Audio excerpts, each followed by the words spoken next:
T, and welcome here to Sparky Mints Radio 97.3. I'm here with Gus and Sean, and we're here to talk about multiple topics on news sports this week. Number one, sports drugs abuse in baseball. Do you think they should be allowed into the Hall of Fame even though using abusive drugs that allow them to be stronger, faster, and better all around? Gus, what do you think? I don't think that it should be allowed. I think that the drug abuse is really it's not doing well for the MLB. I think they should definitely take a stand against it. It's not doing good for them. Sean?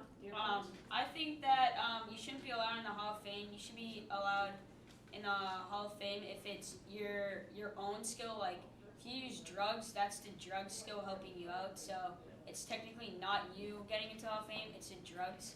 So I just don't think it's fair for the people who deserve to be in the Hall of Fame to get taken over for someone who took drugs and is putting a label on the MLB for being cheaters, which so far they have been.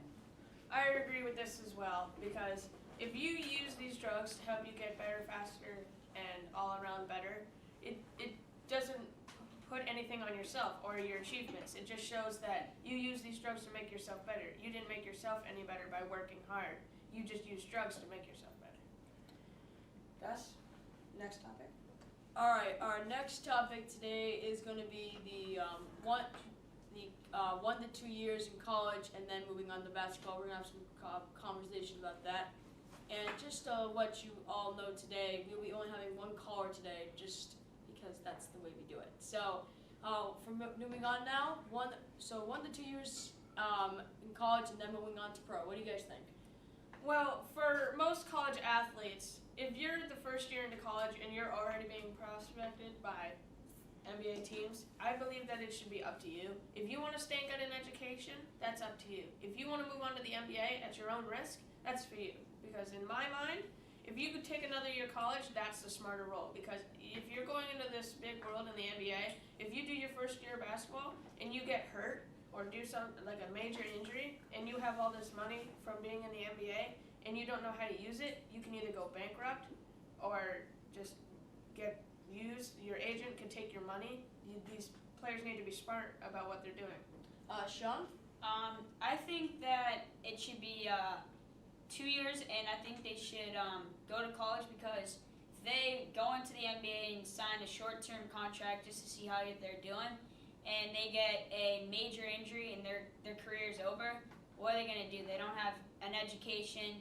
They have a little money from the contract, and they're knowing young kids are just going to spend it away on like stupid things like a fancy car that they're not going to use. On our last topic, the Boston Olympics, and after this we will have a final call on one of our 3 topics. The Boston Olympics will be coming to Boston here soon, and how it will either negatively or help Boston. This will either help them by making money and helping bring popularity to Boston by bringing celebrities and professional athletes. It can also negatively affect them by having pollution from people littering or overpopulation and people not having a place to live. What are your thoughts, Gus? I don't think the Olympics should be in Boston. I mean, for athletes and stuff, it'd be nice just to have a major sporting event. But I don't think they should.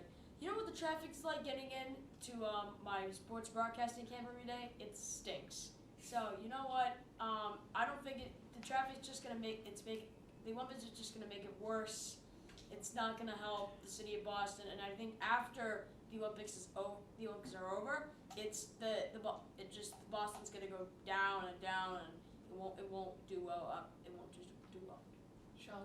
I agree with Gus completely. I mean, the traffic already to Boston is an hour and a half from a bit south of it, and I think that's outrageous, just normal. But with millions of thousands of people coming in, who knows how bad it can get? And then again, after you build all these things and take all that, and the Olympics is over, what are we gonna do? I mean, we have huge stadiums, huge swimming pools. What are we gonna do with them? I mean, these stadiums are meant for like a ton of people, like a couple thousand.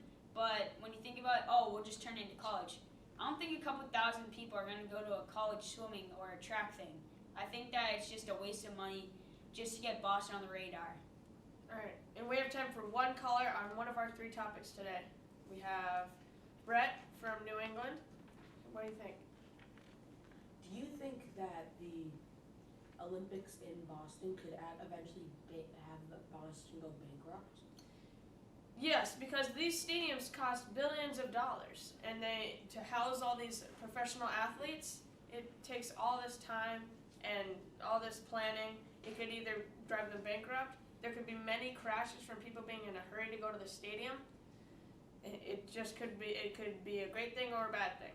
That's all the time we have for today. I'm JT along with Gus and Sean. Have a nice day.